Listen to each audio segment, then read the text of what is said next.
Ես չեմ ցանկանում Նիկոլ Փաշինյանի որևէ հայտարարություն մեկնաբանել, ես հայ առաքելական Սուրբ եկեղեցու զավակ եմ, 13 տարի ծառայել եմ Արարատյան հայրապետական թեմում, հենց Նիկոլ Փաշինյանի պատճառով ինձ հեռացրել են թեմից, որովհետև երբ որ Նիկոլ Փաշինյանը Սուրբ Սարգիս եկեղեցի եկավ եւ հրահանգեց զեղչել վեհափառ հայրապետի անունը, մենք երիտասարդներով չզեղչեցինք հենց ինձ որպես Արարատյան հայրապետական թեմի ծրագրերի համակարգող Արարատ միության ատենապետ հեռացրեցին,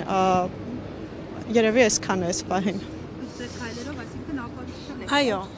ես կանգնած եմ ուժեղ Հայաստան կուսակցության կողքին, Սամվել Կարապետյանի կողքին, որովհետև հենց նա հայտարարեց, որ կանգնած է եկեղեցու կողքին, հենց այդ հայտարարության պատճառով էլ,